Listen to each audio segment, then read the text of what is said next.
You going to sit down? No, Okay. I have some props. I'm Need okay. I anything? can stand. No, I'm good. Thanks. Yeah, I love this thing. You'll find out about that in a little bit. You all know who Joe Sakic is? Yeah, one person. Joe Sakic is the general manager of the Colorado Avalanche. And a number of years ago, maybe 5, 6 years ago, they were a horrible team. And he took over as the general manager and rebuilt them. And this year, they won the Stanley Cup, building it little by little. We're rebuilding our pastoral care team here. And so Matt Glancy asked me if any of you are in the healthcare profession or counselors or psychiatrists and you want to offer your services or give us some resources that we can use, you can speak to Matt after the service, okay? I appreciate that. I'm excited about that. This is an exciting time for this church as we're rebuilding things. It's really exciting. Let us pray really quick. Lord, I just thank you for this day. And we just ask you, bless the hearts and the souls this morning. Amen. John Eldridge, in his book Resilient, writes about the resilience of camels. He says the stamina and strength of camels is truly impressive. They can carry heavy loads across leagues of burning desert sand, going without water for weeks while their human companions die of thirst. But the treacherous thing about camels is that they will walk 1,000 miles with seemingly endless endurance, giving you little indication that they are about to collapse. And then it just happens. They hit a wall, and they're done. I don't know much about camels. I've never seen a camel. But that sounds crazy, doesn't it? But how many of us are camels? We just look good. We're just going on. We have great resilience. Nobody sees any problems until one day we just hit a wall because we're unwilling to admit we've got a problem. I can say without a doubt that everyone who has come here this morning has come here with a measure of pain in their soul. Everyone. It may be old pain, it may be fresh pain. It could be a physical ailment wearing you down. It could be financial, it could be your marriage or a prodigal child. Wouldn't it be great if our spouses came pre-sanctified and our children pre-parented? Wouldn't that be great? That's a business we should think about, Chip. Pre-sanctified spouses. Although we cannot guarantee that your children won't hate you when they become teenagers, but they are pre-parented. Some of the pain is a diagnosis that we've just gotten or that we're waiting to get. It might be abandonment or a history of abuse, addiction, or a death. So how do we glorify God in that pain? How do we get the lesson that God is teaching us in that pain? Well, we have one thing that we do in This One Voice. We change the preposition from 2 to 4. That things don't happen to us, they happen for us. That God is leading us into a more transcendent life. In Matthew chapter 25, Jesus tells a parable of a man going on a journey. And before he goes, he calls his servants and presents them with responsibility and opportunity as he puts them in charge of some of his money. To one of them, he gives 5 talents, which is a measure of money. To another, he gives 2 talents, and to another, he gives 1. To each according to his ability, it says. And then he goes away, leaving each servant to manage the opportunity he has left with him. Each according to his abilities, it says. What does that mean?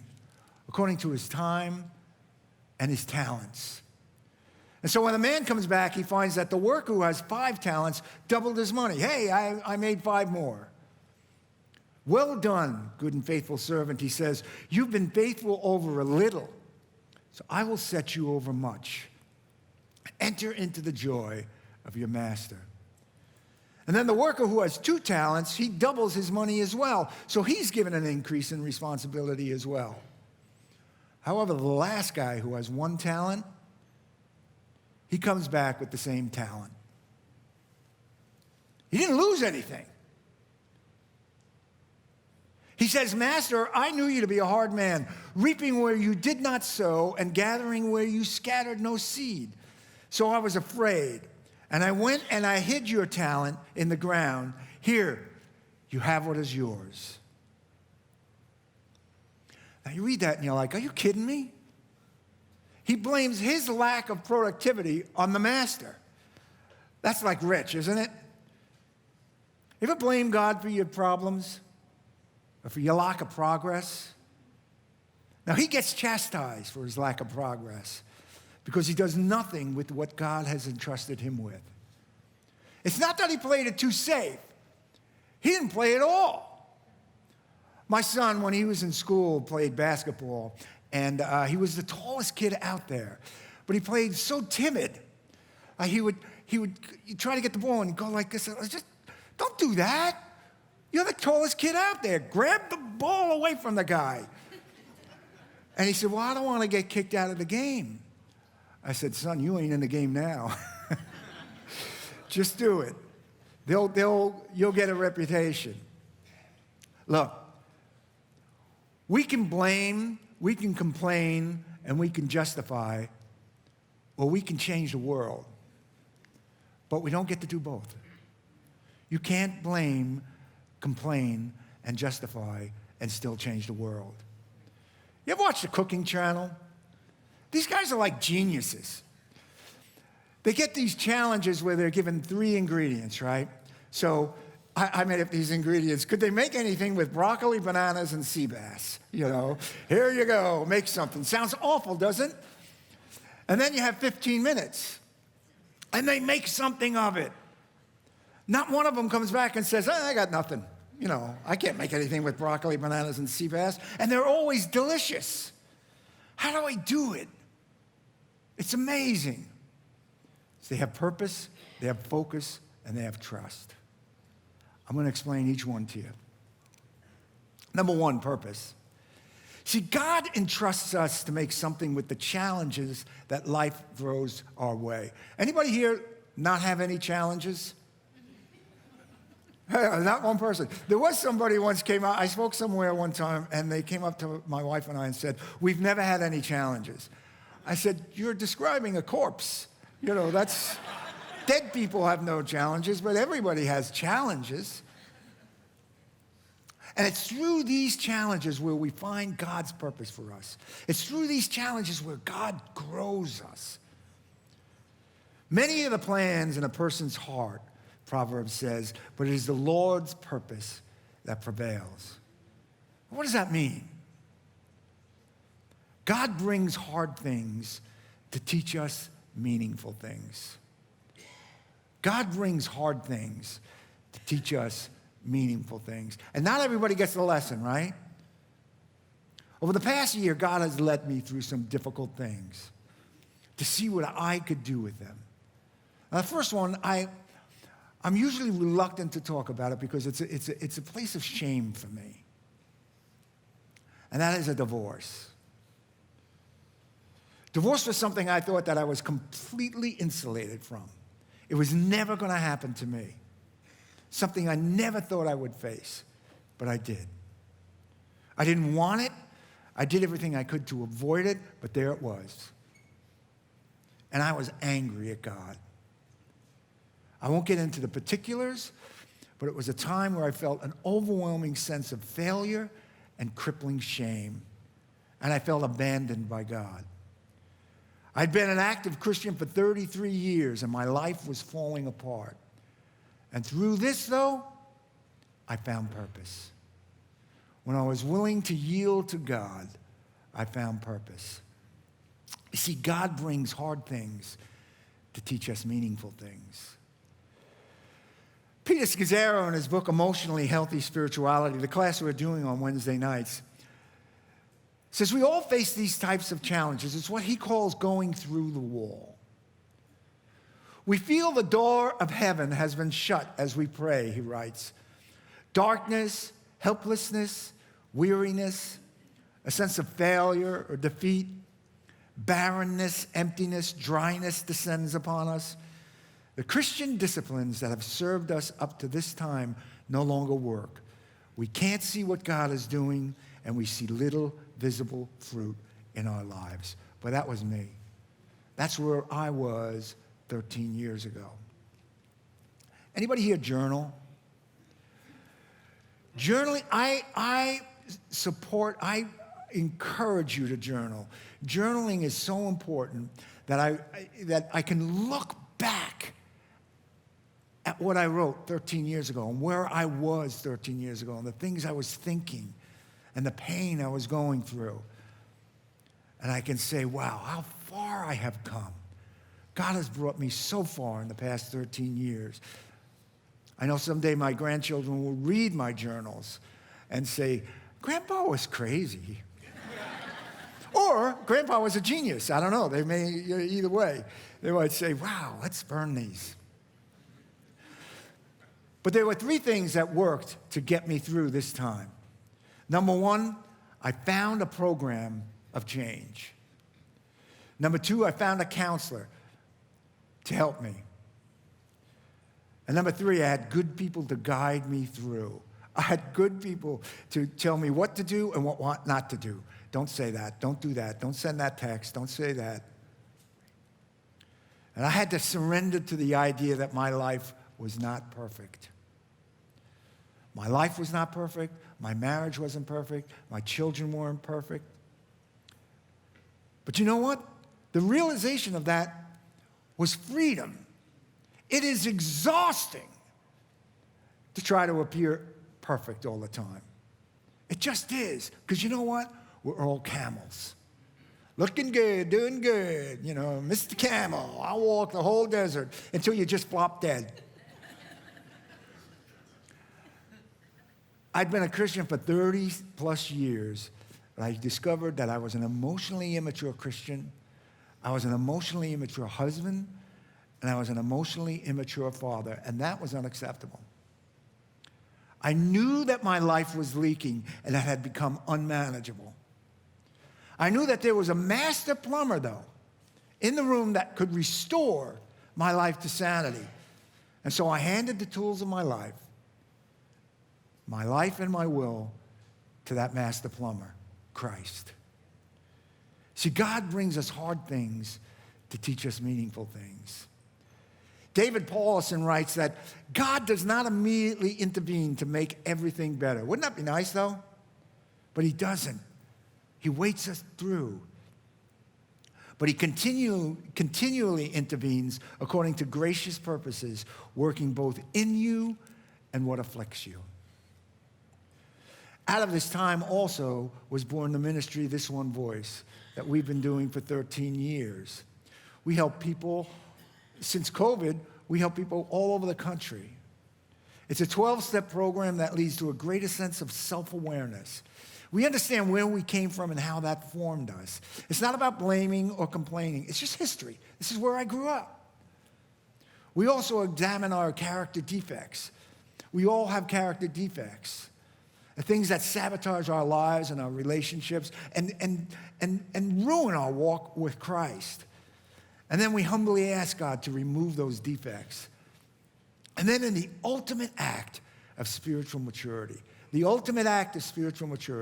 we seek to make amends to people who we have harmed through our actions and our attitudes. Because, you know, we tend to bleed on people who did not cut us. And that leaves a mark. And that is powerful purpose. Many are the plans in a person's heart, it says, but it is the Lord's purpose that prevails. So first is purpose. The second thing is focus. Proverbs 4:25 says, let your eyes look directly forward and your gaze be straight before you.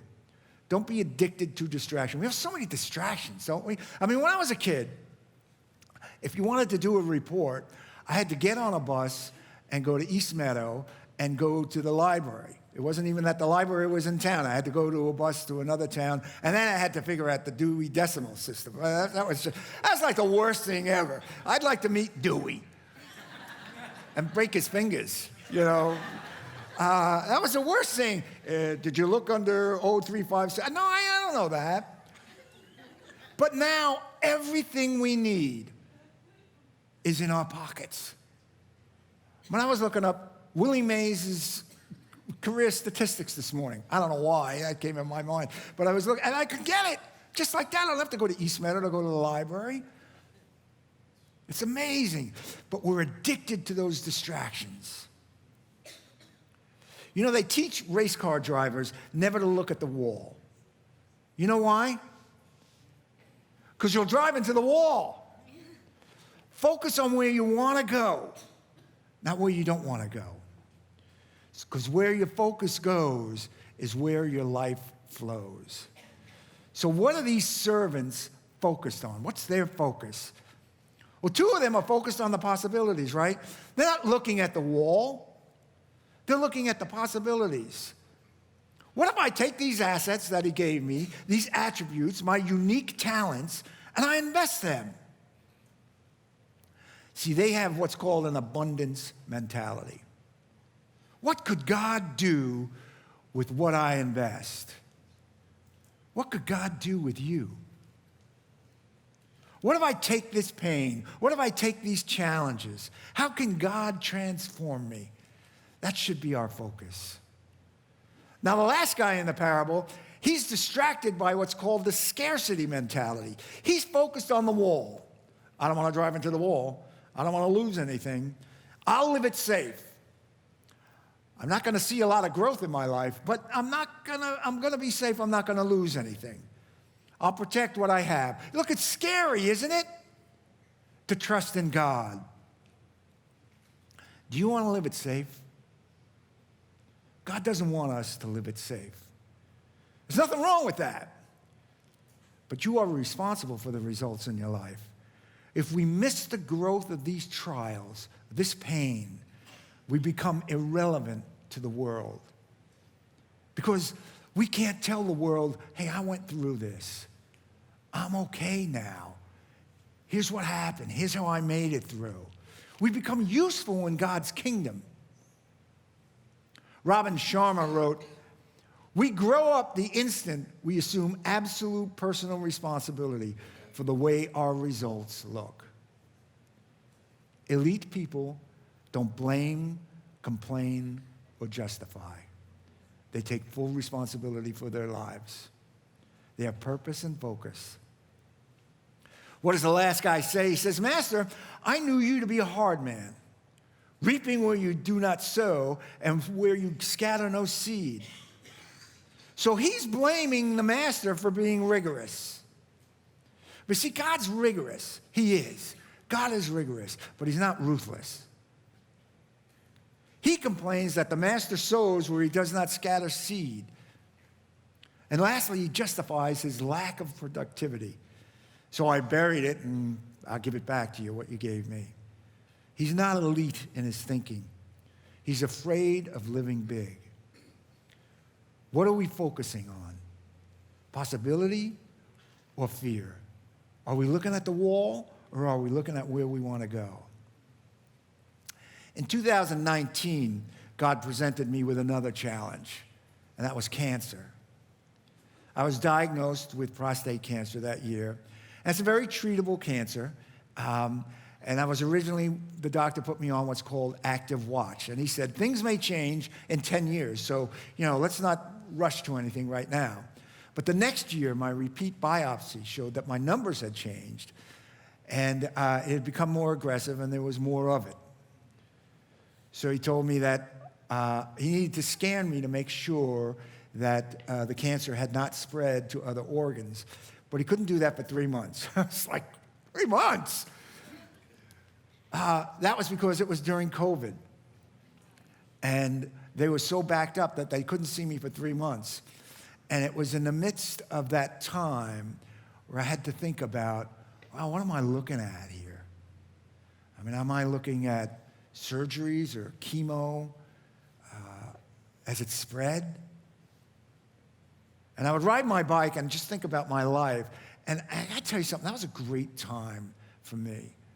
God really gave me an incredible focus to just look at my life and say, man, I am a blessed guy.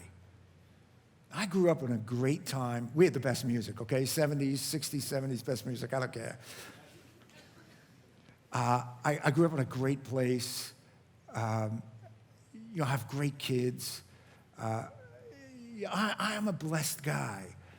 And it was that time I began to actively practice gratitude, what we call gratitude stacking, right? 3 or 4 things that you're grateful for every single morning, and then stand on those things all day long. It's hard to knock a guy down when he's standing on gratitude. Every morning, I spend some silent time, just the things that I'm grateful for. It affects us, body, soul, and spirit. And so that time was a really good time for me to focus on all the good things in my life. And it's also a time when I was riding my bike and I heard this song by the Avett Brothers. Anybody know the Avett Brothers? The Avett Brothers. The name of the song is No Hard Feelings. And what he says in the song is that on the day he dies and goes to heaven, he's going to leave all of his hard feelings here. He's not taking any anger. He's not taking any resentment. He's not taking any grudges with him. He's leaving all his hard feelings here. The song says, when my body won't hold me anymore and it finally lets me free, will I be ready? When my feet won't walk another mile and my lips give their last kiss goodbye, will my hands be steady?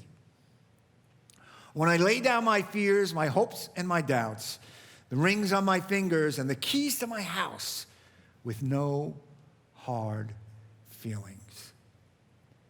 That was what God gave me in that time. That was the focus of that time. No hard feelings. That's freedom. Paul says in Ephesians, all bitterness, wrath, anger, clamor, and slander must be removed from you along with all malice. That's the stuff that keeps us in chains, right? Don't marinate in your anger and your resentment. It brings no value to our lives. It's like drinking battery acid. Anybody ever say, hey, this will be good, you know? It brings no value. It's just wears at our soul. If you go away with anything today, please go away with no hard feelings. By the way, I did get the surgery, and they took out the prostate, and I'm cancer-free for 2 years so far. So far. Thank you.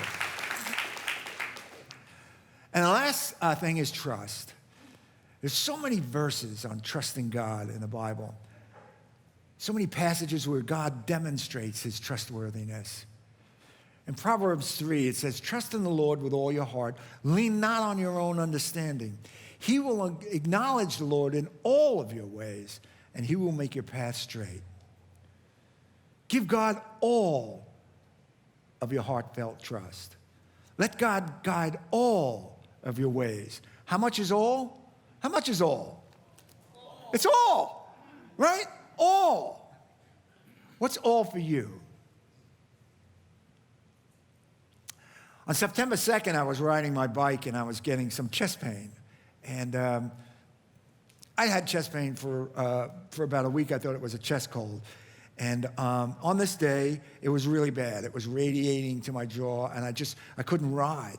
So I told my doctor, and he sent me to the emergency, told me to go to the emergency room. And my son and my daughter work in the emergency room, so I know I was in good hands. You know, I know I was going to be okay. And so they noticed that my cardiac enzymes were elevated and that I had an event. So I figured, well, they said, you're going to have a catheterization and maybe get a stent put in, but maybe you might have open heart surgery. And I was like, well, I'm not getting open heart surgery. I mean, it's not going to happen to me. So guess what I needed? Open heart surgery. And while I was still in the emergency room, Dominic shows up. Where's Dominic? Dominic shows up. We don't know how he got in there. He just next thing I know, he's there, and he's got his lanyard on, and he's like, he's talking to me and praying, and everybody left, and he's got his little Bluetooth speaker, and he's singing songs, and he's dancing and singing songs to me and praying with me, and the nurse is looking at us like, what is with these guys? I'm still not sure how he got into the emergency room there. But my son-in-law, Mike, who's a great nurse, he works in cardiac care, he told me everything that was going to happen and what I should look forward to and what I should do and what I shouldn't do. And man, that was so great. I had to trust in him to tell me what was going to happen. And the night before my surgery was a somber night. I knew I was facing a difficult process. It was going to be, it's a tough rehab. But God brings hard things to teach us meaningful things. After all my visitors had gone that night, and Dominic was there again, he played music and prayed with me again. I mean, one of the things that did worry me was like, is he going to be the last face I see? If things don't go right, that'll be the last thing is Dominic. Actually, the doctor from the emergency room came in.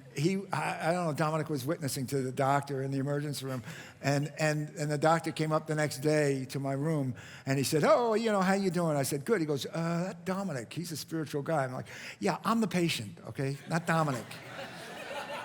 So he made an impression on him. But it hit me that night when I was alone. It was a really great night. Because I was trusting in God, and the next day, somebody was going to open my chest and have my heart in his hand. And I had to trust him. But it also hit me that someday is going to be my last day. Someday I'm going to lay down, I'm not going to get up. I don't know when that is. I told Jen, hey, look, I've already had cancer and open heart. I mean, I don't know what you're looking for here, not another 100 years. But Psalm 90 tells us that our lives will quickly pass and we will disappear. And so we ask God to teach us to number our days and give us a heart of wisdom. See, the object is to grow older and wiser, not just older and wiser. In Ecclesiastes 7:2, this is an interesting scripture. It says, it's better to enter a house of mourning than a house of feasting, since death is the end of every man, and the living should take this to heart. That's a great Christmas card, isn't it? Wow. I find that so interesting because if you want a healthy perspective on life, don't look at the feasts. Look at the funerals, because that's real. And ask ourselves, where are we going to invest our souls? It's not morbid. It's reality.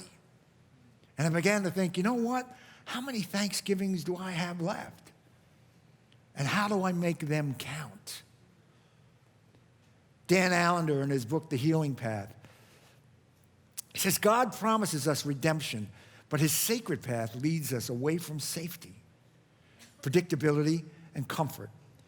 Any attempt to fly over the dangerous terrain or make a detour to safer ground is doomed because it will not take us to God.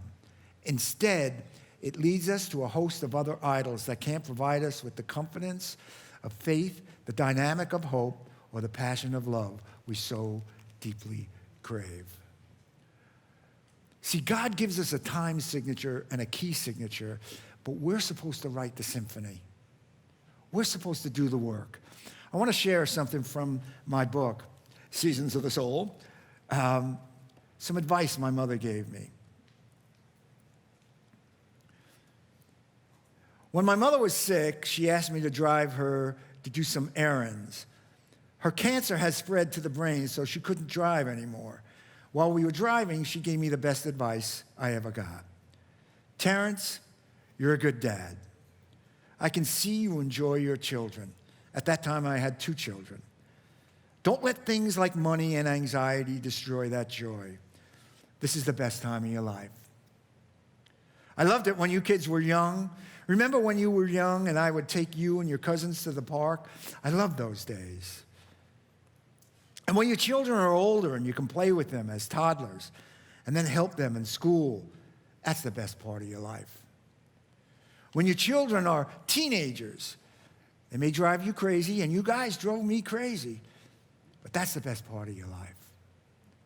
And then when your children are grown and you can relate to them parent to parent, like we're doing right now, Terence, that's the best time in your life. So my mother was telling me that no matter what season I was in, it was the best season because it was the season I was in. I never forgot that advice. The next day, my mom died. But it was the best gift she ever gave to me, that advice. Life is too short to play it small. We want you to live it more abundantly. Now, you see this thing? I love this thing. I could watch this thing all day. You know, had my mother known how easily amused I was, she would have bought me an hourglass, and I would have just... And now you can get different colors, and it's just amazing. But the thing about the hourglass, right, if I cover how much sand is up on top, see, time is an unrelenting, non-replenishing asset. It's the most precious commodity we have. You can't see how much sand you have, but the sand keeps moving. You can't stop it from moving, and you can't take sand and put it back on the top. And I can't borrow any sand from you. And people say, well, he had his whole life ahead of him. No, he had whatever sand he had left.